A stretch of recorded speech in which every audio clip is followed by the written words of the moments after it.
अस्सलाम वालेकुम जी। I hope आप सब खैरियत से होंगे। आज के सेशन में हम इस्लामी विरासत के कानून को समझेंगे। ये मेरा कंप्लीट लेक्चर होगा शुरू से लेके आखिर तक। किसको कितना हिस्सा मिलेगा, कौन सी कंडीशंस पूरी की जाएंगी तो वो आपको हिस्सा मिलेगा। अब बहुत सारी कन्फ्यूजन्स होती हैं इसमें, माँ का कितना हिस्सा है, बाप का कितना हिस्सा है, बहनों से रिलेटेड। सो हर चीज़ को इन डिटेल मैं इस लेक्चर में करूंगा। होपफुली अगर आप शुरू से लेकर आखिर तक इस वीडियो को देखेंगे तो आपको इस्लामी विरासत के कानून की कुछ समझ ज़रूर आ जाएगी। तो शुरू करते हैं जी। सबसे पहले कुछ जनरल प्रिंसिपल्स हैं जो कुछ बड़ी इंपॉर्टेंट बातें हैं, उनको मैं पहले ही कर देता हूँ। एक तो बहुत क्वेश्चन किया जाता है, मुझे भी बहुत सारी कॉल्स आती हैं इससे रिलेटेड कि जी वालिद साहब हमें हिस्सा नहीं दे रहे, तो उनके अगेंस्ट केस करना है, कोई स्टे ले दें। बड़ा क्लियरली मैं बता रहा हूँ कि जब तक वो जिंदा हैं किसी का कोई हिस्सा नहीं है। विरासत शुरू ही तब होती है जब डेथ हो जाए। किसी का कोई अगर वालिद है, वो जिंदा है, तो जो भी उसकी जायदाद है वो उसकी है, किसी का उसमें कोई हिस्सा नहीं है। चाहे बेटा है, बेटियां हैं, वाइफ है, माँ बाप है, किसी का हिस्सा नहीं है। वो उसकी जायदाद है। वो चाहे उसको आग लगा दे, किसी को भी वो दे दे, ये उसका राइट है। आप उसको उनकी उसकी लाइफ में चैलेंज नहीं कर सकते। सो बड़ा क्लियरली मैं बता रहा हूं कि जिसकी जायदाद है उसकी लाइफ में वो उसी की है, उसकी लाइफ तक किसी का कोई हिस्सा नहीं है। हाँ, जब उसकी डेथ होगी तो उसके बाद ये विरासत शुरू होती है, तब ये हिस्सों का मामला शुरू होता है। सो जब आप जो मुझे फ़ोन भी करते हैं, मैं क्लियरली बता रहा हूँ कि भाई अगर वालिद हिस्सा नहीं दे रहा तो उनकी लाइफ में आप कुछ नहीं कर सकते। उनकी जब डेथ होगी उसके बाद के ये सारे मामला हैं विरासत के। पहली बात। सेकेंडली, मुंह बोला बेटा या बेटी, क्या इनको विरासत में हिस्सा मिलेगा? क्लियरली इनका कोई राइट नहीं है, इनको कोई हिस्सा नहीं मिलेगा। थर्ड वन देखें, अगर किसी हस्बैंड ने अपनी वाइफ को डिवोर्स कर दी हो और वो वाइफ अभी इद्दत में हो, और इद्दत के दौरान अगर उसके हस्बैंड की, जिसने उसको डिवोर्स कर दी है, उसकी डेथ हो जाए, तो इस वाइफ को बेशक तलाक हो गई है लेकिन वो इद्दत में है, उसको विरासत में से हिस्सा मिलेगा। फिर नेक्स्ट थिंग, आग करना। देखिए इस्लाम में आग का कोई कॉन्सेप्ट नहीं है। अगर किसी ने किसी को अपनी ज़िंदगी में आग भी कर दिया ना, उसकी डेथ के बाद उसका राइट होगा अपना हिस्सा क्लेम करना। सो आग का कोई कॉन्सेप्ट नहीं है। फिर एक बात और कि ये जो विरासत होती है इसमें जायदाद हर किस्म की होती है, चाहे वो मूवेबल हो चाहे वो इमूवेबल हो। यानी किसी का कोई प्लॉट है, घर है, या किसी की कोई कैश है, कोई बाइक है, वो तो मूवेबल है ना। सो सारी मूवेबल और इमूवेबल प्रॉपर्टी है, उसकी तकसीम होती है। फिर उसके बाद जिसकी जायदाद में से हिस्सा लेना हो, अगर उसको कत्ल किसी ने कर दिया, उसको मर्डर कर दिए, तो उसको विरासत में से कोई हिस्सा नहीं मिलेगा। फॉर इंस्टेंस, अगर बेटे ने बाप को कत्ल कर दिया तो बाप की जायदाद में से उस बेटे को जिसने उसे कत्ल किया कोई उसका हिस्सा नहीं है। ये ख़त्म हो जाती है बात यहीं पे। सो जिसकी विरासत में से कोई क्लेम कर रहा है, अगर उसने उसको कत्ल किया तो उसका कोई राइट नहीं होगा, कोई हिस्सा नहीं उसका होगा। फिर एक ये जो विरासत, इस्लामी विरासत का कानून है ना, इसका जो मेन प्रिंसिपल है वो यही है कि करीब के रिश्ते दूर के रिश्तेदारों को एक्सक्लूड कर देते हैं, खारिज कर देते हैं, बाहर कर देते हैं। जो ज्यादा करीब का रिश्तेदार होगा उसका राइट पहले होगा, वो दूर वालों को फारिग कर देगा। ये मेन प्रिंसिपल है। अच्छा, अब आते हैं कि मैंने पहले ही कहा कि विरासत शुरू ही तब होती है जब किसी की डेथ हो जाती है। अब उसकी डेथ होने के बाद जो पहला काम होगा वो उसके कफन दफन, तजहीज़ो तकफीन जो होती है, उसका जो भी खर्चा है वो निकाला जाता है, पहली बात। उसके बाद जो भी उस पर डेट, कर्जा, लोन वगैरह होता है वो निकाले जाते हैं उसके माल में से, उसकी जायदाद में से। अब इसमें हक महर भी इंक्लूडेड है। अगर कोई किसी बंदे की डेथ हो गई और उसने हक महर नहीं अदा किया अपनी बीवी को, तो वो बतौर कर्ज उसकी जायदाद में से निकाला जाएगा। फिर आ जाती है तीसरे नंबर पे बात वसीयत, विल। अब जो वसीयत होगी वो उसने जो भी की है, अब ये 1/3 जो भी किसी पर्सन की जायदाद है, उसका जो भी माल है, उसका 1/3 तक वो इस्लामी तौर पे उसको वसीयत कर सकता है, किसी को भी दे सकता है। लेकिन वसीयत उसके बाद निकाली जाएगी, सबसे पहले कफन दफन, उसके बाद कर्ज, उसके बाद वसीयत जो 1/3 से ज्यादा नहीं की जा सकती। लेकिन अगर किसी ने 1/3 से ज्यादा कर दी है, इसमें अगर तो जो भी वारसान है, लीगल एयर्स हैं, अगर वो उसको एक्सेप्ट कर लेते हैं, उसको एग्री कर लेते हैं कि ठीक है जी ये वसीयत बेशक 1/3 से ज़्यादा है, हमें इसमें कोई एतराज़ नहीं है, तो फिर उस सूरत में 1/3 से ज़्यादा भी हो सकती है। ये 3 काम किए जाएंगे। मरने वाली डेथ के बाद सबसे पहले कफन दफन का खर्चा, फिर उसके जो डेट्स हैं, लोन है उसका, और उसके बाद जो उसकी विल, जो उसने वसीयत की है, इनको सेटिस्फाई किया जाएगा। इसके बाद जो भी उसका बचेगा, अब वो उसके वारसान में लीगल एयर्स में डिवाइड होगा। तो पहले ये 3 काम होंगे। अच्छा, अब यहां पे रुक के मैं बता देता हूं कि ये जो वारसान है, जो लीगल एयर्स हैं, इसको इस्लाम में इनकी 3 कैटेगरीज बनाई गई हैं।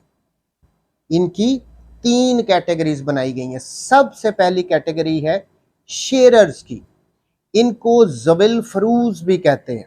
सबसे पहले टॉप कैटेगरी जिसको सबसे पहले देखा जाना है, शेयरर ज़विल फरूज। अब इसमें टोटल 12 वारसान है जिनके शेयर बताए गए, टोटल 12 वारसान है।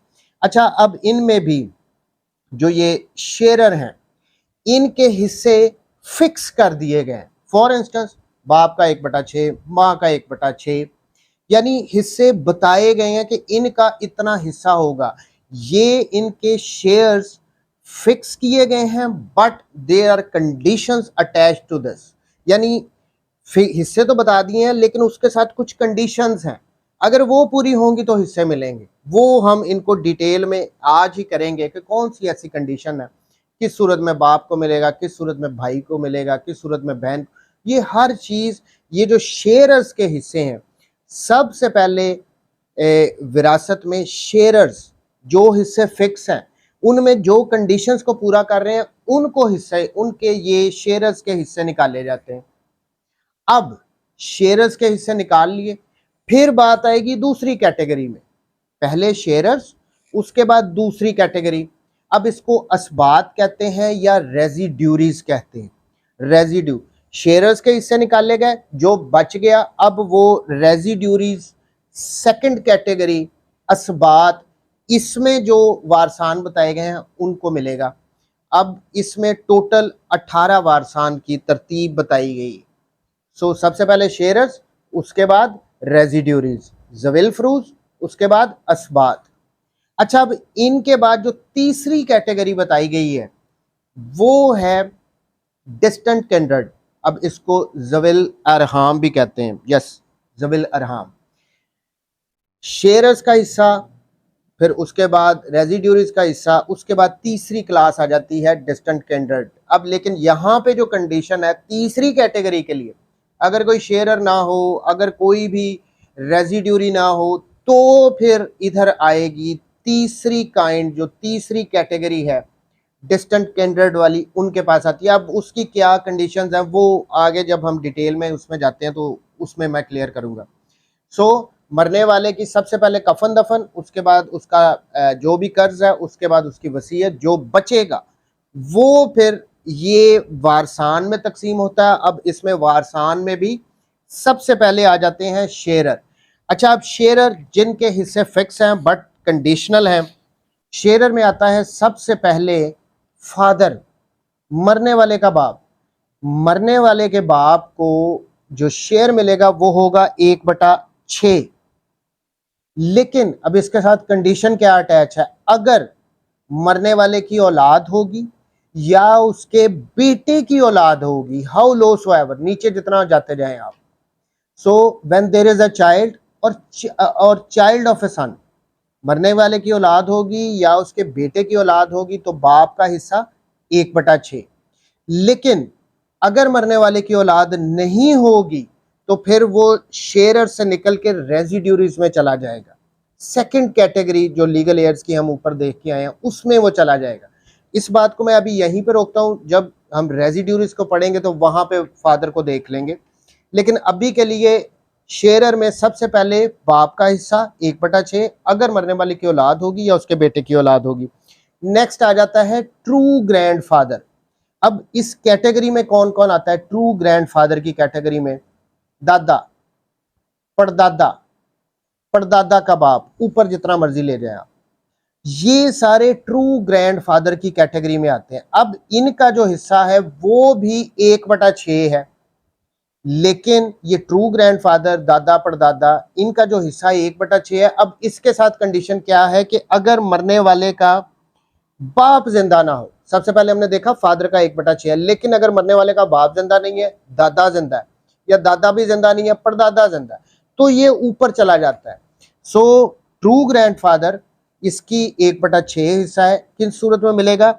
अगर मरने वाले का बाप ना हो और उसके साथ साथ मरने वाले की औलाद हो या उसके बेटे की औलाद हो, नीचे जितना आप मर्जी चले जाए, तो इस सूरत में दादा का हिस्सा 1/6 बन जाएगा। सो 2 हो गए हैं, 12 टोटल है शेयरर्स। उनमें से सबसे पहले फादर, फिर ट्रू ग्रैंडफादर, हमने 2 कर लिए। अब नेक्स्ट आ जाए हस्बैंड।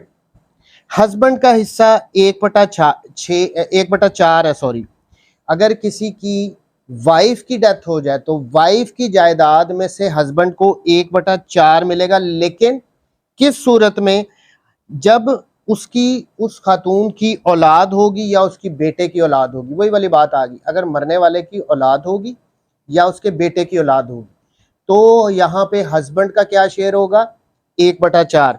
लेकिन जो खातून की डेथ हुई है, वाइफ जिसकी डेथ हुई है, उसकी कोई औलाद नहीं है या उसकी आगे बेटे की भी कोई औलाद नहीं, जितना नीचे मर्जी आप ले जाए, तो इस सूरत में हस्बैंड का शेयर बढ़ के हाफ हो जाएगा। सो हस्बैंड का शेयर 1/4 जब औलाद होगी, जब औलाद नहीं होगी तो वो हाफ हो जाएगा। 3 हमने कर लिए हैं शेयरर। अब चौथा वाइफ। वाइफ का हिस्सा है जी 1/8। अब यहां पे भी जो कंडीशन अटैच है, अगर बच्चे होंगे तो उस सूरत में वाइफ का शेयर होगा, वाइफ का शेयर होगा 1/8। और अगर औलाद नहीं होगी तो फिर वाइफ का शेयर 1/4 हो जाएगा। लेकिन अगर एक या एक से ज्यादा जितनी भी बीवियां, 4 हो सकती हैं मैक्सिमम, तो उन सब में ये 1/8 ही डिवाइड होगा। वाइफ को मैं दोबारा एक दफा क्लियर कर दूं, वाइफ का हिस्सा है जो फिक्स शेयर है 1/8, लेकिन किस सूरत में? जब उसकी औलाद होगी उस सूरत में 1/8। अगर औलाद नहीं होगी तो वो बढ़ के 1/4 हो जाएगा। एक से ज्यादा, 4 तक मैक्सिमम है, 4 बीवियों जितनी भी हैं किसी की, एक से ज्यादा है, तो उन सब में ये 1/8 ही डिवाइड होगा इक्वली। ये नहीं होगा 1/8 एक का, 1/8 एक का, 1/8 एक का, इस तरह नहीं, वो 1/8 ही रहेगा। वो एक से ज्यादा जितनी भी बीवियां होंगी उनमें इक्वली डिवाइड होगा। सो हमने कर लिया फादर, ट्रू ग्रैंडफादर, फिर उसके बाद हस्बैंड एंड वाइफ। अब आते हैं मदर की तरफ। नेक्स्ट शेयरर है मदर, मरने वाले की वालिदा। अब इनका जो फिक्स शेयर बताया गया है वो है 1/6, लेकिन ये 1/6 हिस्सा कब मिलेगा? 2 कंडीशंस इसके साथ अटैच हैं, दोनों में से कोई एक भी पूरी होगी तो वालदा का हिस्सा 1/6 हो जाएगा। देखिए ये वालदा का हिस्सा थोड़ा सा टेक्निकल है। अब ये सारी विरासत में टेक्निकलिटीज तो हैं, अब मैं इसको सिंपलीफाई करने की कोशिश करता हूँ। वालिदा का हिस्सा 1/6 फिक्स बता दिया गया है, लेकिन ये 1/6 हिस्सा 2 सूरतों में से कोई एक भी सूरत पूरी होगी तो उनको 1/6 हिस्सा मिलेगा। पहली सूरत कौन सी है? मरने वाले की औलाद होगी या उनके बेटे की, उसके बेटे की औलाद होगी तो वालिदा को 1/6 हिस्सा मिलेगा। लेकिन अगर मरने वाले की औलाद ना हो तो दूसरी शर्त ये है, अगर वो पूरी हो जाए तो 1/6 मिलेगा। वो कौन सी है? When there are 2 or more brothers or sisters, जब 2 या 2 से ज्यादा जब दो या दो से ज्यादा और इवन वन ब्रदर और वन सिस्टर या एक बहन और एक भाई है, चाहे वो सगे हैं चाहे सुतेले हैं, ये कंडीशन अगर पूरी हो जाएगी तो भी वालदा का हिस्सा 1/6 है। तो वालदा का हिस्सा 1/6 है। अगर दो कंडीशन है, दोनों में से कोई एक भी पूरी होती है, मरने वाले की औलाद होगी तो वालदा का हिस्सा 1/6। अगर औलाद नहीं है, मरने वाले के बहन भाई हैं, तो भी वालदा का हिस्सा 1/6 ही होगा। अब यहाँ पे ये हिस्सा 1/6 से बढ़ के 1/3 भी हो सकता है। अब उसकी क्या कंडीशन है? अब उसकी कंडीशन ये है, when no child or child of a सन, जब मरने वाले की औलाद ना हो या उसके बेटे की औलाद ना हो, हाउ लो सो एवर, जितना इसको नीचे ले जाएं, and not more than one brother or sister if any, और अगर मरने वाले का एक भाई है या एक बहन है अगर है, but if there is also wife of husband and father, और अगर मरने वाले की वाइफ है और उसका बाप जिंदा है, तो इस सूरत में तो सिर्फ इस सूरत में 1/3 of what remains after deducting the wife और हस्बैंड शेयर। तो इस सूरत में मरने वाले की वाइफ या हस्बैंड का शेयर निकालने के बाद जो बाकी बचेगा वो उसका 1/3 हिस्सा वालिदा को मिलेगा। मैं दोबारा इसको रिपीट करता हूँ, थोड़ा सा टेक्निकल था। मरने वाले की माँ है, उसका 1/6 हिस्सा होगा। कब? अगर मरने वाले की औलाद होगी, और अगर औलाद नहीं है और मरने वाले के बहन भाई हैं, चाहे सगे हैं चाहे सुतेले हैं, तो वालदा का हिस्सा 1/6 है। लेकिन ये 1/6 हिस्सा बढ़ के 1/3 हो जाएगा जब मरने वाले की औलाद ना हो, या अगर उसका एक भाई है या एक बहन है अगर है, और उसके साथ मरने वाले की बीवी या खावंद और उसका बाप जिंदा है, तो उस सूरत में हस्बैंड और वाइफ जो भी है उसका हिस्सा निकालने के बाद जो बचेगा उसका 1/3 1/3 वालदा को मिलेगा। ये दोबारा देखें, when no child or child of a son how low so ever and not more than one brother or sister if any, यानी अगर उसके बहन भाई हैं और वो सिर्फ एक भाई है या एक बहन है अगर हैं, but if there is also wife of husband and father, और अगर मरने वाले की या तो हस्बैंड है या उसका वाइफ है और उसका बाप भी जिंदा है, तो इस सूरत में ओनली देन ओनली, तो सिर्फ इसी सूरत में 1/3 of what remains after deducting the wife और हस्बैंड शेयर, तो हस्बैंड और शेयर वाइफ का शेयर निकालने के बाद जो बचेगा वो वालदा का 1/3 हो जाएगा। तो वालदा का हिस्सा जो 1/6 है वो बढ़ के 1/3 भी हो सकता है। तो अभी तक हमने 6 कर लिए हैं। फादर का हिस्सा देख लिया, ट्रू ग्रैंड फादर, फिर हस्बैंड वाइफ, और उसके बाद मदर, सॉरी 5 किए हैं। अब ट्रू ग्रैंड मदर, इसमें कौन आता है? ट्रू ग्रैंड मदर में नानी और दादी ये आते हैं। इसके बाद अब इनसे ऊपर अगर जाएं तो दादी की माँ, दादा की माँ, नानी की माँ, ये भी ट्रू ग्रैंड मदर की कैटेगरी में आते हैं। दादी, नानी, दादी की माँ, दादा की माँ और नानी की माँ, ये ट्रू ग्रैंड मदर की कैटेगरी में आ गई हैं, लेकिन हम सिर्फ नानी और दादी तक ही रहते हैं। अब नानी की हद तक देखें, अगर तो माँ जिंदा नहीं है तो दादी को हिस्सा मिलेगा 1/6। अगर माँ जिंदा नहीं है तो नानी का हिस्सा 1/6। दादी, अगर दादी को हिस्सा तब मिलेगा अगर माँ जिंदा ना हो, बाप जिंदा ना हो और दादा जिंदा ना हो, तो दादी को 1/6 मिलेगा। नानी को कब मिलेगा? जब माँ जिंदा नहीं हो। दादी को कब मिलेगा? जब माँ जिंदा ना हो। यानी अगर माँ मौजूद है तो माँ की प्रेजेंस में दादी भी आउट, नानी भी आउट। नानी की हद तक सिर्फ इतनी कंडीशन है कि अगर माँ जिंदा ना हो तो 1/6 हिस्सा नानी को मिल जाएगा। दादी की हद तक अगर माँ जिंदा ना हो, बाप जिंदा ना हो, दादा जिंदा ना हो, तो इस सूरत में दादी को 1/6 मिलेगा। अगर ये दोनों कंडीशंस पूरी हो रही हैं और नानी भी मौजूद है और दादी भी मौजूद है, तो इस सूरत में नानी और दादी दोनों को 1/6 इक्वली उनमें डिवाइड होगा। ऐसा नहीं होगा कि नानी का भी 1/6 और दादी का भी 1/6। 1/6 दोनों में इक्वली डिवाइड होगा अगर नानी और दादी दोनों मौजूद हैं और ये सारी कंडीशंस फुलफिल हो रही हैं। तो अब तक हम 6 कर चुके हैं। नेक्स्ट आ जाता है डॉटर। मरने वाले की बेटी। अब मरने वाले की अगर एक बेटी है तो उसको आधा हिस्सा मिलेगा, एक से ज्यादा है जितनी भी हैं तो 2/3 2/3 हिस्सा उन बेटियों को मिलेगा। लेकिन ये उस सूरत में मिलेगा जब मरने वाले का बेटा ना हो, नरीना औलाद ना हो। उस सूरत में इकलौती बेटी, उसको हाफ ही मिल जाएगा जायदाद में से, और जो एक से ज्यादा है तो 2/3 मिलेगा। अगर मरने वाले का बेटा होगा तो बेटा चूंकि नेक्स्ट कैटेगरी रेजिड्यूरी असबात में फॉल करता है, तो ये बेटी को भी अपने साथ उधर ड्रैग करके ले जाएगा।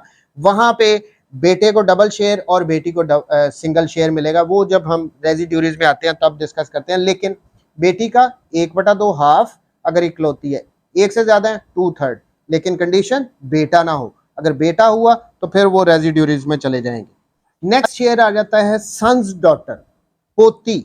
पोती का भी हिस्सा शेयर की कैटेगरी में है ये। देखिए अगर इकलौती पोती होगी तो हाफ 1/2 हिस्सा उस इकलौती पोती को मिलेगा। अगर एक से ज्यादा है तो 2/3 इक्वली उन सब में डिवाइड होगा। जैसे बेटी का हम शेयर पढ़ के आए उसी तरह यहाँ पे पोती का भी शेयर है। लेकिन इसके लिए कंडीशन क्या है, किन सूरतों में ये पोती को शेयर मिलेगा, जो कि फिक्स बता दिया गया। इकलौती है तो हाफ, एक से ज्यादा है तो 2/3। देखिए सबसे पहली बात, अगर मरने वाले का बेटा नहीं है, मरने वाले की बेटी नहीं है और मरने वाले का पोता नहीं है, तो ये जो हमने हिस्सा पढ़ा है इकलौती हाफ, एक से ज्यादा है तो 2/3, ये उनको मिलेगा। अब यहाँ पे मैं एक और बात ऐड कर दूं, अगर पोता होगा, अगर मरने वाले का पोता होगा तो ये जो पोती है ये शेरर की कैटेगरी से निकल के रेजिड्यूरीज की कैटेगरी में चली जाएगी। इसको पोता अपने साथ ड्रैग करके उधर ले जाएगा और पोते को डबल शेयर और पोती को हाफ शेयर, ये एक है। अच्छा अब ये तो हमने पढ़ लिया कि पोती को क्या शेयर मिलेगा, हाफ और 2/3। लेकिन ये हिस्सा कम भी हो सकता है। वो किन सूरतों में हो सकता है, देखें अगर तो मरने वाले की सिर्फ एक बेटी हो और उसके साथ पोतियां हो, चाहे एक पोती है चाहे एक से ज्यादा जितनी भी पोतियां, तो पोतियों का हिस्सा 1/6 हो जाएगा। ऊपर तो हम पढ़ के आए थे ना कि हाफ और 2/3 नहीं। अगर इकलौती बेटी है मरने वाले की और उसके साथ ये पोतियां हैं तो फिर पोतियों का हिस्सा 1/6 हो जाएगा और उन सब में इक्वली डिवाइड होगा। अच्छा अब इसके साथ साथ सन्स डॉटर भी कर लेते हैं, ये भी शेरर की कैटेगरी में है। बेटी पहले हमने देखा, फिर हमने पोती को देखा, अब आगे पड़पोती। अगर ये नहीं है तो फिर पड़पोती। पड़पोती का क्या हिस्सा है, सन्स डॉटर पड़पोती होगी। अब इसमें अगर वो एक ही है तो 1/2, अगर एक से ज्यादा है तो 2/3, वो उसी तरह ये होगा। अब इसके लिए कंडीशन क्या है, पड़पोती के लिए अगर बेटा ना हो, बेटी ना हो, पोता ना हो, पोती ना हो, पड़पोता ना हो, तो पड़पोती को ये हिस्सा मिलेगा जी 1/, अगर वो इकलौती है तो हाफ, अगर एक से ज्यादा है तो 2/3। क्लियर हो गया। पड़पोती के लिए क्या, बेटा ना हो, बेटी ना हो, पोता ना हो, पोती ना हो और पड़पोता ना हो।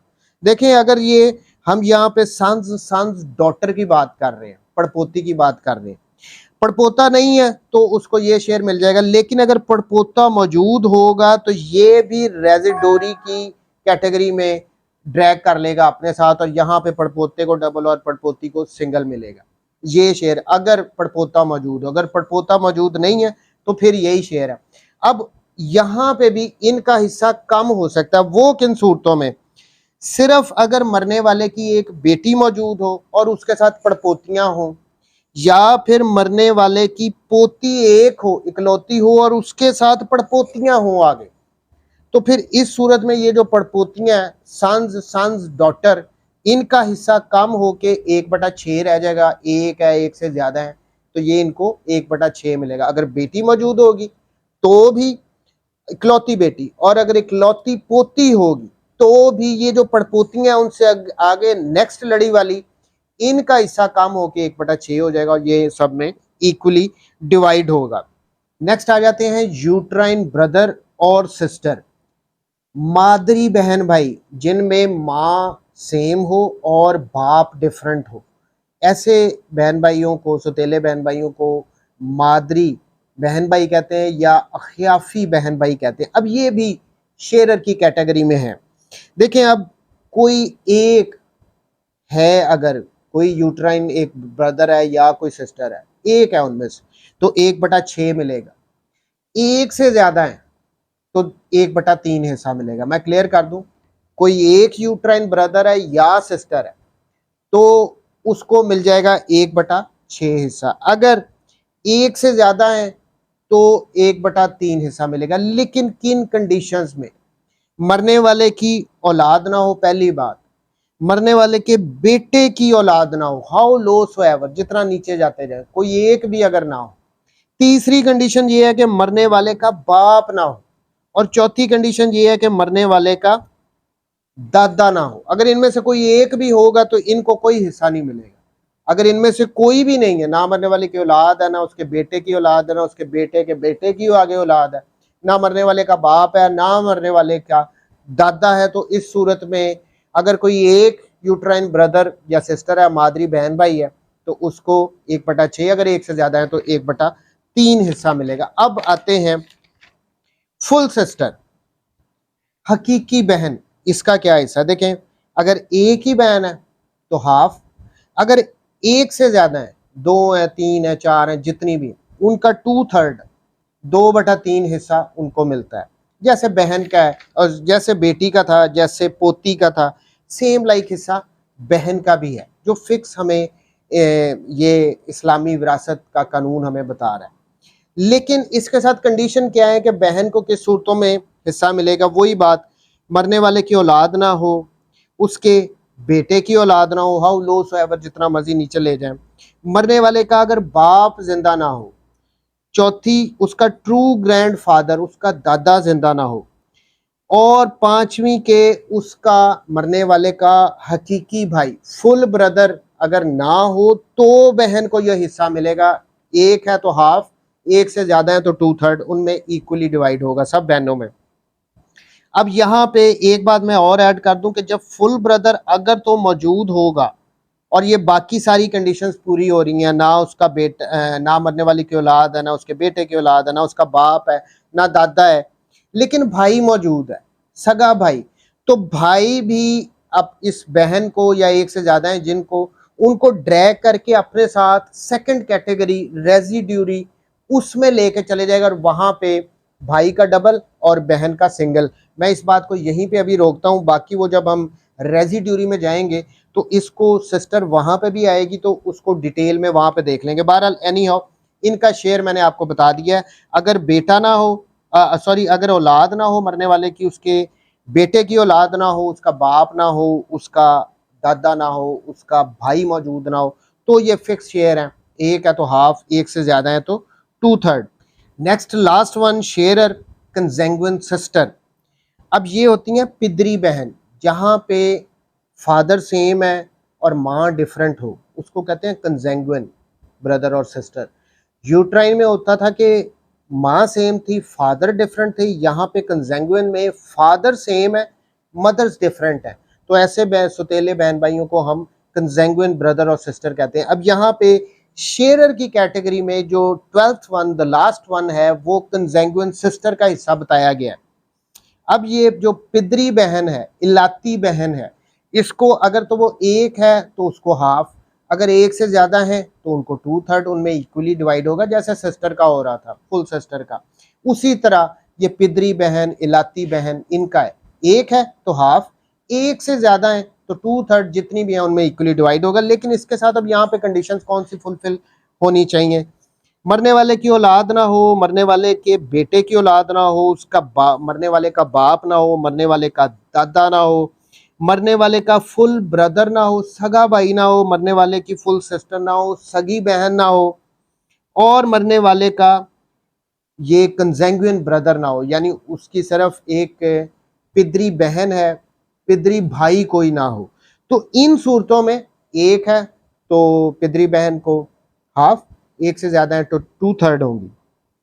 अब यहाँ पे इसके साथ एक और भी कंडीशन यहाँ पे अटैच हो जाती है कि अगर तो मरने वाले की एक फुल सिस्टर हो, सिर्फ एक हो, उसकी एक सगी बहन हो, एक ही हो, उसको उसका हिस्सा बतौर शेरर मिल रहा है उसकी सगी बहन को, तो उस सूरत में ये पितरी बहन एक या एक से ज्यादा जितनी भी हैं, इनका हिस्सा 1/6 हो जाएगा।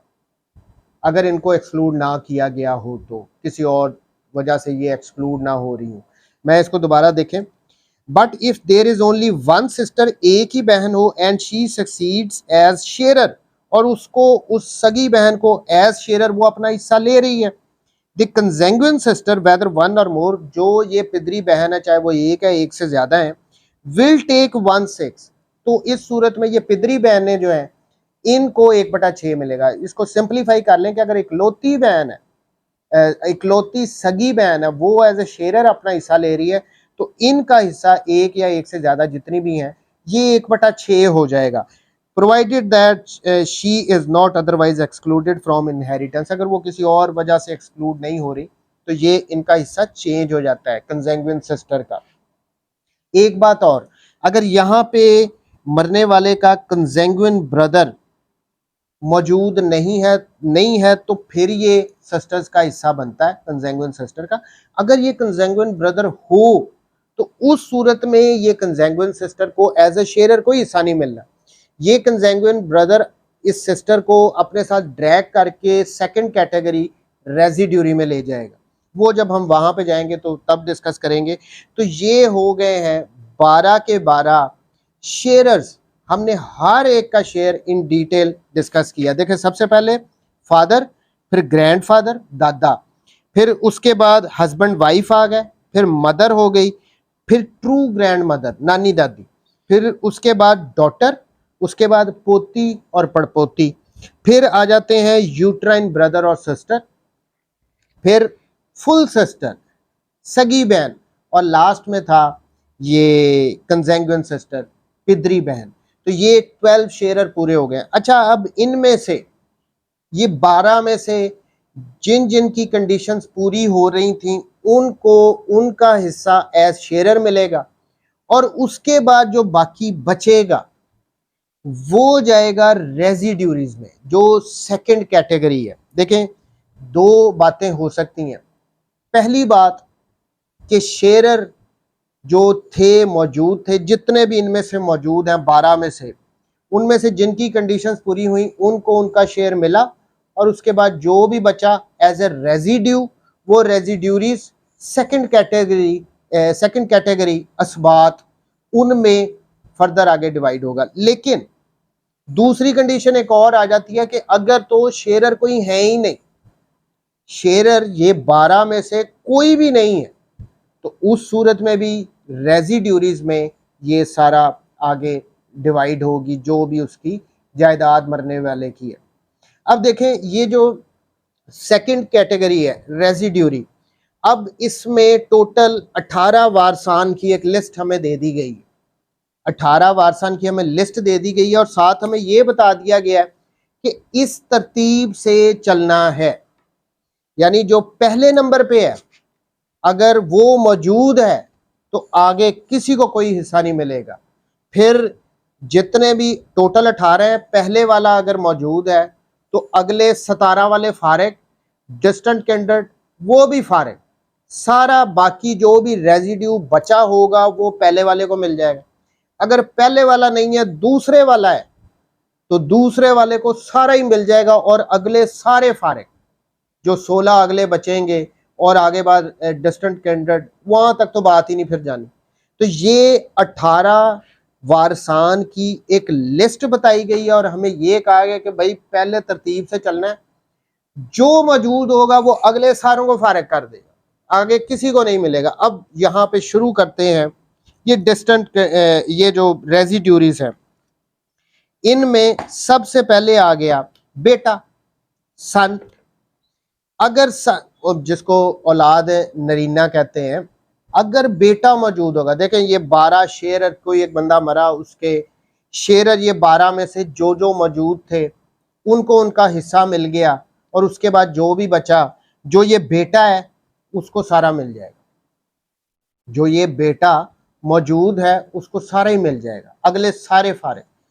अब यहाँ पे आपने हमने जब पढ़ा था तो हमने डॉटर का शेयर भी पढ़ा था कि एक है तो हाफ, और अगर एक से ज्यादा है तो उनको 2/3 मिलेगा। लेकिन वहां पे मैंने कहा था, अभी मैं इस बात को यहीं पे रोकता हूं, अगर बेटा मौजूद है एज ए रेजिड्यूरी तो उस सूरत में बेटियों को एज ए शेयरर जो हमने हिस्सा पढ़ा था वो नहीं मिलेगा।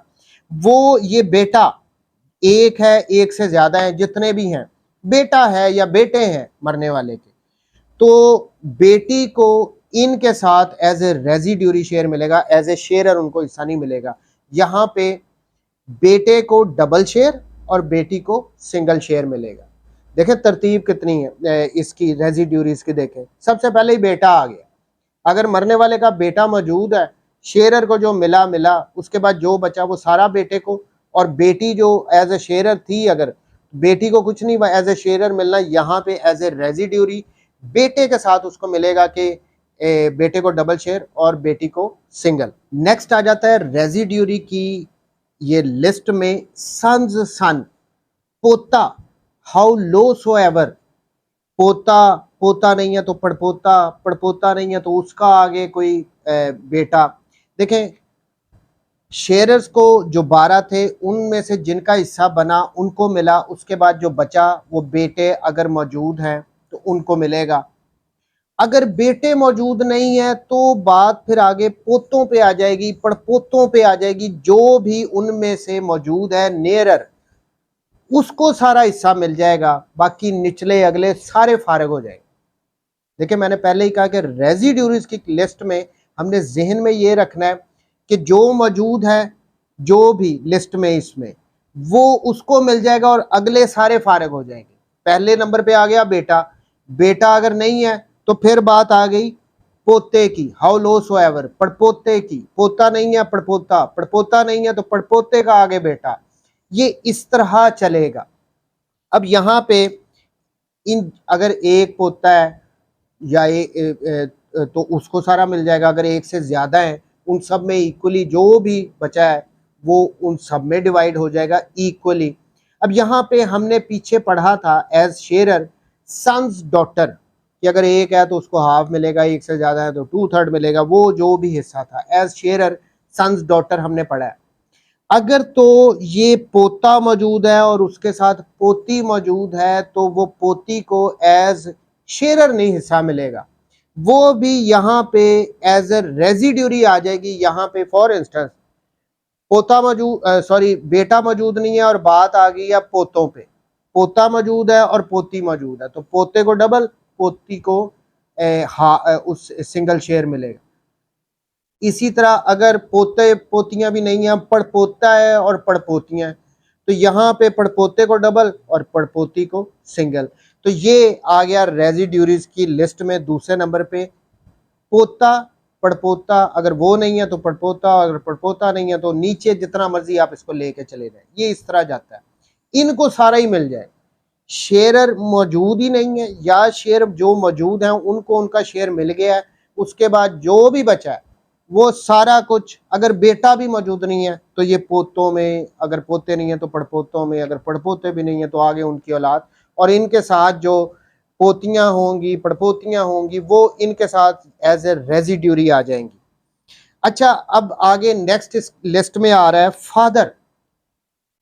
यहाँ पे अगर ना तो मरने वाले का बेटा मौजूद है, ना उसका पोता पड़पोता पड़पोते का बेटा कोई भी नहीं, तो फिर जो भी है रेजिड्यू, जो भी बचा है बाकी मानदा जो भी है वो सारा फादर को मिल जाएगा। हमने जब फादर को पढ़ा था तो वहां पे बाप का हिस्सा 1/6 था, लेकिन मैंने वहां पे कहा था भी मैं इस बात को रोकता हूं कि ये किन सूरतों में एज ए रेजिड्यूरी ये सारा कुछ फादर के पास आ जाना है। तो यहाँ पे अगर बेटा ना हो, पोता ना हो, पड़पोता ना हो, पड़पोते के आगे बेटा ना हो, इनमें से कोई भी ना हो, तो जो भी बाकी मानदा है वो सारा फादर को चला जाएगा। अब इससे आगे जो नेक्स्ट आ जाता है वो है ट्रू ग्रैंडफादर।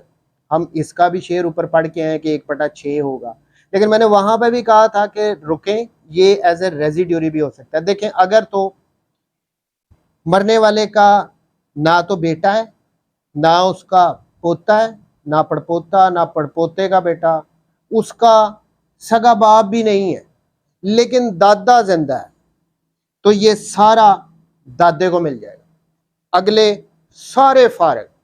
ठीक हो गया। ये इसी तरह ज़हन में रखना है कि जो मौजूद होगा इस लिस्ट में, जहां पे रुक गया काम, जो मौजूद है उसी को सारा मिलके अगले सारे फारग, सारे अगले रेजिड्यूरी भी फारग, सारे अगले डिस्टेंट किंडरेड जो तीसरी कैटेगरी है वो भी सारे फारग। तो ये आ गया ट्रू ग्रैंडफादर। अब ट्रू ग्रैंडफादर में दादा, परदादा, उसका परदादे का father, how high so ever, ऊपर जितना मर्जी जाते जाए, जो उनमें मौजूद होगा नियरर, अगर बाप मौजूद नहीं है तो उनमें उसको सारा मिल जाएगा। अच्छा, फिर नेक्स्ट आ जाते हैं। ये तरतीब रेजिड्यूरी की बड़ी इंपॉर्टेंट है, बेटा, फिर पोते पड़पोते, उसके बाद फादर, उसके बाद ट्रू ग्रैंडफादर, और अगर इनमें से भी कोई मौजूद नहीं है लेकिन अगर फुल ब्रदर मौजूद है, फुल ब्रदर मौजूद है, तो सारा उस फुल ब्रदर को, सगे भाई को मिल जाएगा। अगर एक से ज्यादा है उन सब में इक्वली डिवाइड हो जाएगा। यहाँ पे हमने सिस्टर का पढ़ा था एज ए शेरर, एक है तो हाफ, एक से ज्यादा होंगी तो 2/3। मैंने वहां पे भी कहा था कि अगर तो सगा भाई मौजूद होगा और अगर एज ए रेजिड्यूरी वो हिस्सा ले रहा है, तो फिर उसके साथ साथ ये जो सगी बहन है, एक है, एक से ज्यादा है, उनको as a sharer fix share नहीं मिलेगा, वो ये फुल ब्रदर के साथ इनहेरेंट करेंगी। यहाँ पे फुल ब्रदर को वही डबल शेयर, और जो फुल सिस्टर है, एक है, एक से ज्यादा, उनका शेयर हाफ हो जाएगा, डबल शेयर भाई का और सिंगल शेयर सिस्टर का। तो ये आ गया नेक्स्ट इस कैटेगरी में फुल ब्रदर। पहले कौन था? बेटा, बेटा नहीं है, सन जितने भी नीचे हैं, अगर वो भी नहीं है तो फिर फादर, अगर फादर भी नहीं है तो ट्रू ग्रैंडफादर, अगर ट्रू ग्रैंडफादर भी नहीं है तो फुल ब्रदर। फुल ब्रदर मौजूद है, एक है, एक से ज्यादा है, सारा कुछ उनको मिल जाएगा, अगले सारे फारग। रेजिड्यूरी की नेक्स्ट कैटेगरी में आ रही है फुल सिस्टर। अगर फुल ब्रदर भी मौजूद नहीं है, ना मरने वाले का बेटा है, ना उसका पोता पड़पोता है, ना उसका फादर है, ना उसका ट्रू ग्रैंडफादर, वो भी नहीं है, उसका फुल ब्रदर भी मौजूद नहीं, तो फिर आती है नेक्स्ट नंबर 6 पे इस लिस्ट में रेजिड्यूरी की में फुल सिस्टर। तो फुल सिस्टर, सगी बहन, उसको सब कुछ मिल जाएगा, अगर एक से ज्यादा है तो उन सब में इक्वली डिवाइड हो जाएगा। लेकिन यहाँ पे 3 शर्तें हैं, उनमें से कोई एक भी पूरी होगी तो ये फुल मिलेगा, अदरवाइज नहीं होगा। देखें, पहली बात तो अगर मरने वाले की बेटी या बेटियां हो तो फुल सिस्टर सब कुछ ले जाएगी। अगर मरने वाले की पोती या पोतियां हो तो फुल सिस्टर को सब कुछ मिल जाएगा। अगर मरने वाले की एक बेटी हो या बेटे की या उसकी पोती पोतियां हो, एक बेटी हो मरने वाले की एक ही, और उसके साथ पोती हो या पोतियां हो, तो फुल सिस्टर को सब कुछ मिल जाएगा। इसको और मैं सिंप्लीफाई कर दूं कि एज ए रेजिड्यूरी सिस्टर को, फुल सिस्टर को सब कुछ तब मिल जाएगा जब मरने वाले की औलाद होगी। अगर मरने वाले की औलाद नहीं है ना, तो ये फुल सिस्टर को कुछ भी नहीं मिलता। एज ए रेजिड्यूरी वो ये नहीं लेती, सिर्फ एज ए शेरर ही जो उसका राइट है वो उसको मिलेगा। दोबारा, अगर सगा भाई फुल ब्रदर भी मौजूद नहीं है, अगर फुल ब्रदर है तो उसके साथ तो इसने उसको डबल शेयर और इसको सिंगल, लेकिन अगर फुल ब्रदर मौजूद नहीं है तो फुल सिस्टर, उसको सब कुछ मिल जाएगा। लेकिन उसके लिए ज़रूरी है कि मरने वाले की या तो बेटी हो या उसकी पोती पोतियां हो, या अगर उसकी कोई एक ही बेटी है और पोती पोतियां हैं, तो इस सूरत में बहन को सब कुछ मिल जाएगा, अदरवाइज नहीं। अगर मरने वाले की औलाद ही नहीं है तो एज ए रेजिड्यूरी ये फुल सिस्टर को कुछ भी नहीं मिलेगा, वो सिर्फ एज ए शेरर जो भी उसका बनता है वो उसको मिलेगा। आगे आ जाता है नेक्स्ट इस लिस्ट में कंसेंगुइन ब्रदर। अगर ये मरने वाले के सगे बहन भाई भी नहीं है तो फिर आगे चलते हैं।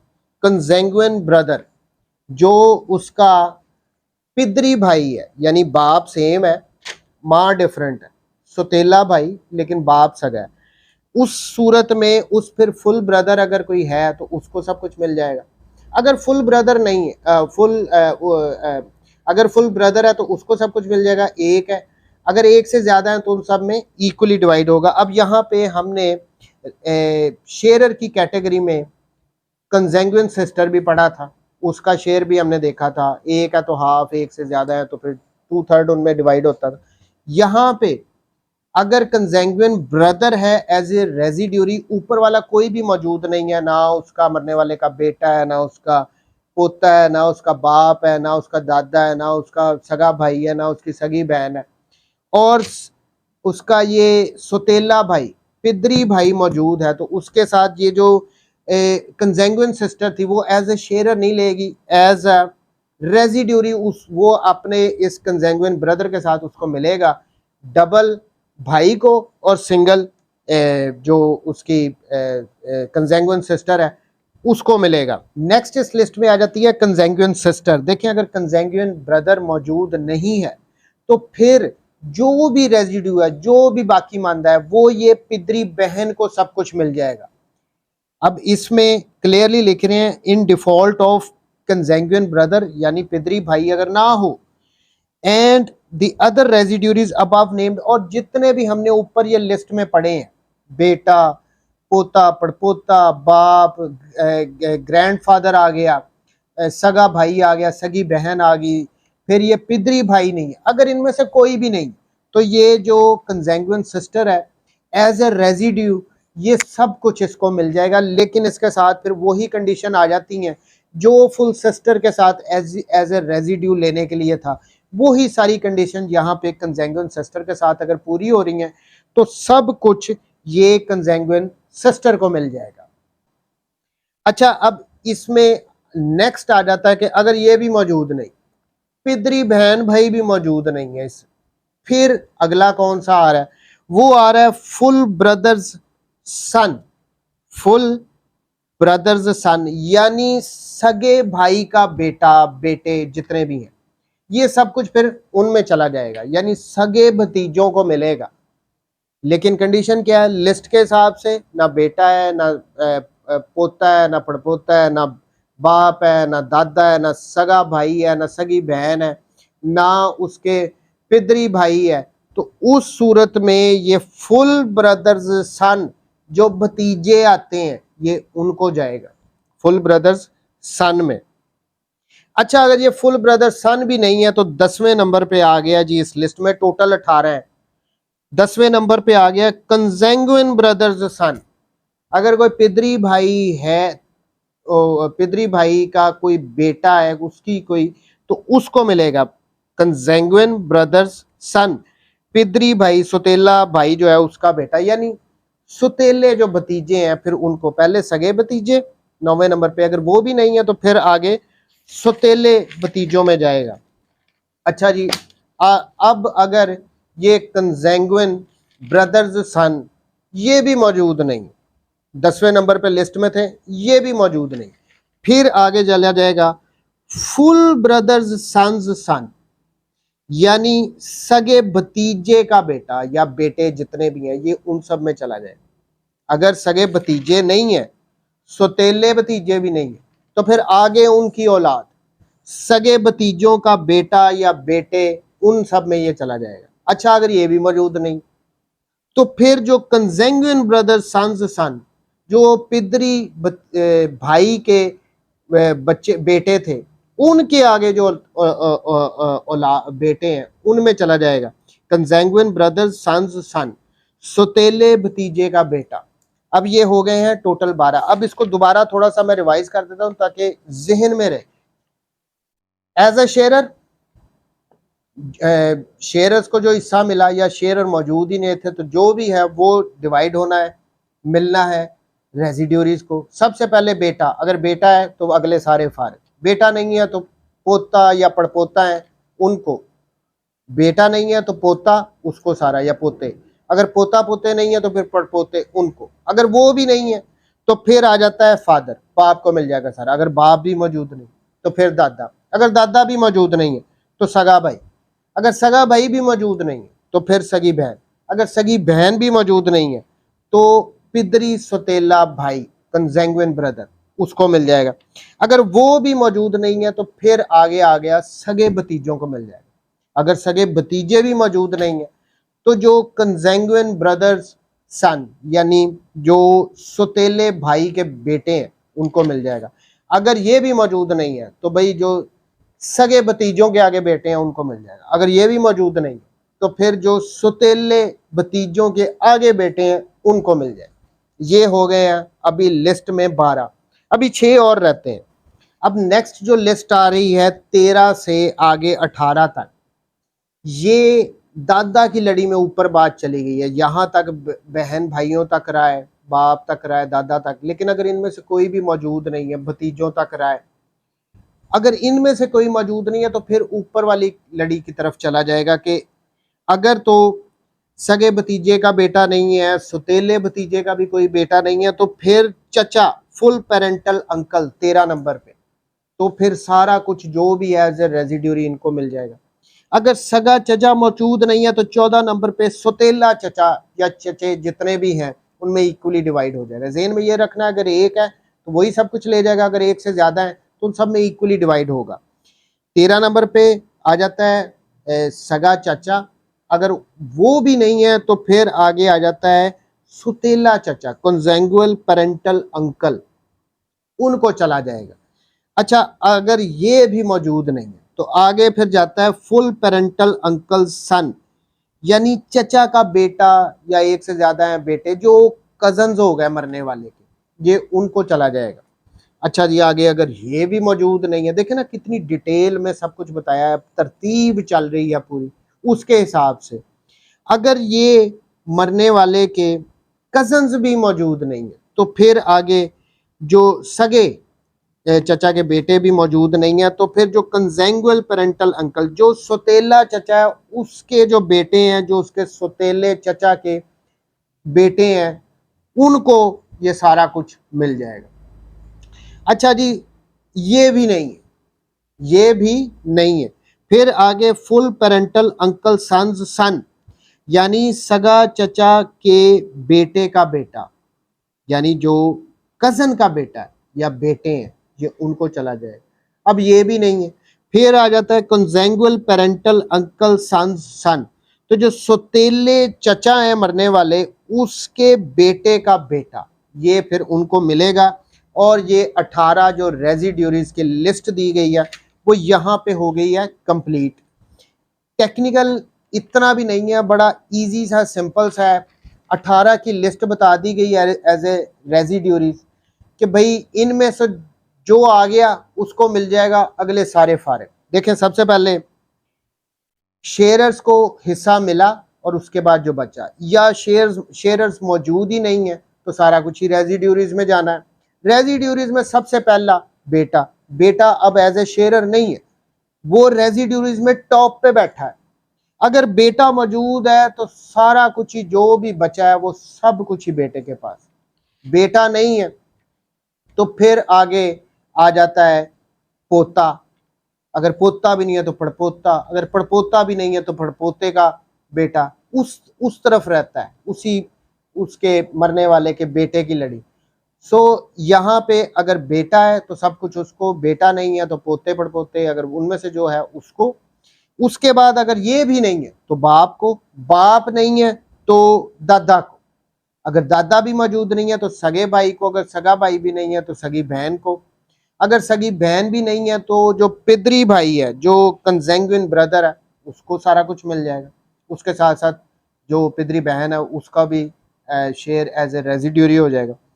अच्छा, फिर अगर ये भी नहीं है तो सगे भतीजे, अगर सगे भतीजे नहीं है तो सुतेले भतीजे, फिर अगर वो सुतेले भतीजे भी नहीं है तो सगे भतीजों का बेटा, अगर वो भी नहीं है तो सुतेले बेटों का भतीजा। अच्छा, अगर ये भी नहीं, ये 12 तक, तो फिर आगे चचों में बात जाती है। अगर इनमें से कोई भी नहीं है, ऊपर वाले ये जो हमने 12 पढ़े तो सगा चचा या चचे जितने भी, अगर वो भी नहीं, सुतेला चचा, अगर वो भी नहीं है तो फिर सगे चचों के बेटे, अगर वो भी नहीं है तो सुतेले चचों के बेटे, अगर वो भी नहीं है तो सगे चचों के बेटे, अगर वो भी नहीं है तो सुतेले चचों के बेटे। तो ये इस तरह 18 एज ए रेजिड्यूरी, जहां पे जो आ गया पहले लिस्ट में, अगले सारे फारे। मैं इस पे इतना जोर दे रहा हूँ, ये इतना इंपॉर्टेंट है, ज़हन में रखना है कि जो मौजूद है, फॉर इंस्टेंस बाप मौजूद था, बेटा मौजूद नहीं था, पोता पड़पोता कुछ भी नहीं था, तो बाप को सब कुछ मिल जाएगा, अगले जितने भी 18 तक लिस्ट में है वो सारे फारिग। अगर भाई मौजूद है, ऊपर वाला कोई नहीं है, तो अगले नीचे वाले सारे फारिग। ये रेजिड्यूरी बड़ा इंपॉर्टेंट है, ये इस तरह लिस्ट चलती है, इसको इसी तरह फॉलो किया जाता है। अब आते हैं लास्ट कैटेगरी, डिस्टेंट कैंडिडेट जो ज़विल अरहाम है उन पे। देखें, अगर गौर करें कि शेयरर्स 12 उसमें लीगल एज बताए गए, उनके फिक्स शेयर हैं बट कंडीशंस हैं उसके साथ, पहले वो सबसे पूरी होंगी, उसके बाद जो बचेगा वो रेजिड्यूरीज में चला जाएगा। अब रेजिड्यूरीज में हमें एक लेंथी लिस्ट 18 वारसान 18 लीगल एयर्स की हमें लिस्ट बता दी गई कि इनमें से जो मौजूद होगा उसको मिल जाएगा, जो ऊपर हुआ अगले सारे फारिग।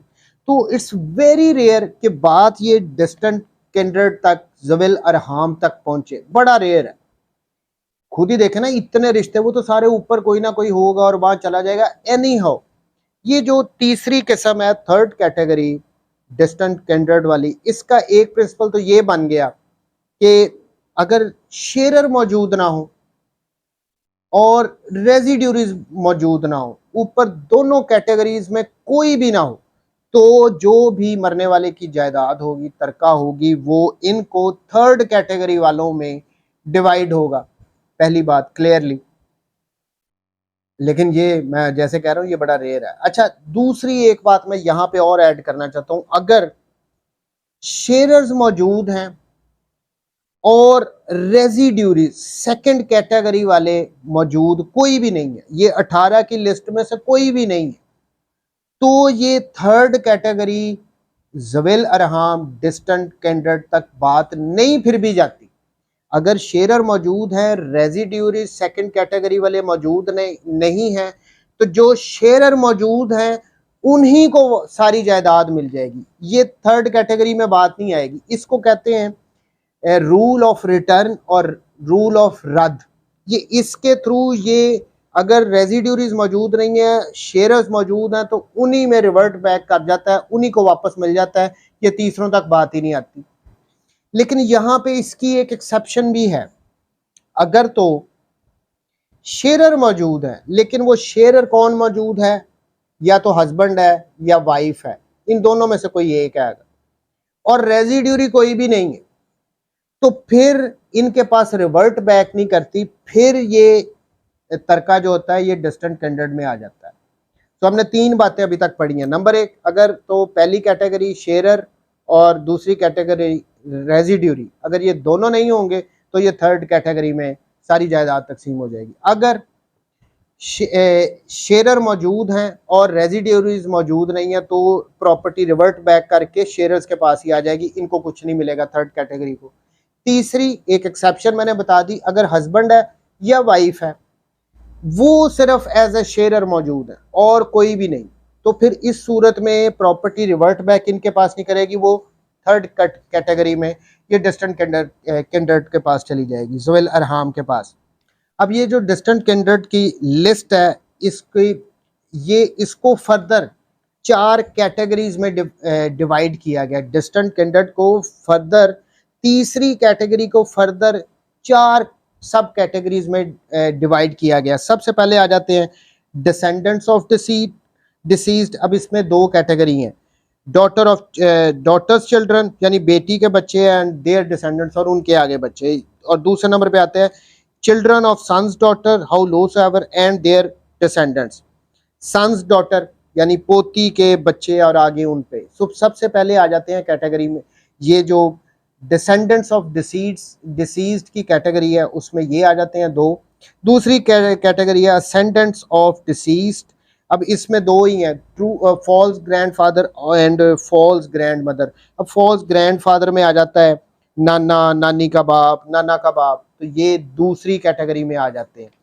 तीसरी जो सब कैटेगरी है डिस्टेंट कैंडिडेट की, अब इसमें 6 लोग हैं, डिसेंडेंट्स ऑफ पेरेंट्स। अब मैं देखें, ये जो डिस्टेंट कैंडिडेट है ना, इनकी लिस्ट की मैं डिटेल में नहीं जाऊंगा, अदरवाइज ये वीडियो और 2 घंटे लेंथी हो जाएगी, तो इस वजह से मैं इतनी डिटेल में नहीं जाऊंगा। और वैसे भी यहाँ तक बात बहुत रेयर पहुँचती है, सो पहली 2 बहुत इंपॉर्टेंट है, ये थर्ड वन तक अगर बात पहुंचे, कोई मैटर आ जाए तो फिर हम उसको देख लेते हैं, लेकिन यहाँ पे मैं इतना डिटेल में इसको नहीं डिस्कस करूंगा। लास्ट सब कैटेगरी जो है descendants of immediate grandparents. अब इसमें paternal, full paternal uncles, granddaughter, ये इसमें भी 7 लोगों की, 7 वारसान की लिस्ट बताई गई है। सो कंक्लूड करता हूं मैं अब इस सारी डिस्कशन को, ऑलरेडी बहुत लेंथी हो गई है वीडियो। शेयरर्स सबसे पहले आते हैं, उनका फिक्स शेयर है बट कंडीशनल। उनके मिलने के बाद जो बचता है वो रेजिड्यूरीज में जाता है। रेजिड्यूरीज में 18 की लिस्ट है, जो आ गया उसको मिल जाएगा, और अगले सारे फारग, डिस्टेंट कैंडिडेट भी फारग। डिस्टेंट कैंडिडेट जो थर्ड कैटेगरी है उसमें बात बड़ी रेयर पहुंचती है, कोई शेयर ना हो, रेजिड्यूरी ना हो तो फिर पहुंच जाएगी, या अगर कोई शेयरर हो और रेजिड्यूरी ना हो और वो सिर्फ शेयर जो है हस्बैंड एंड वाइफ है, तो उस सूरत में सारा इनके पास जाता है, बड़ा रेयर जाता है। 4 इसकी सब कैटेगरीज हैं जिनमें ये आगे फर्दर डिवाइड होता है। तो ये था complete lecture on Islamic inheritance का जो लॉ है उस पे। आई होप आप सबको क्लियर हो गया होगा। जो मेन सारे वारसान हैं उनकी पहली 2 कैटेगरीज वाले, उनको हमने काफ़ी डिटेल में किया है। आई होप आपको अब कुछ ना कुछ तो क्लियर होगा कि ये विरासत का कानून क्या है। थैंक यू वेरी मच जी, टेक केयर, अल्लाह हाफ़िज़।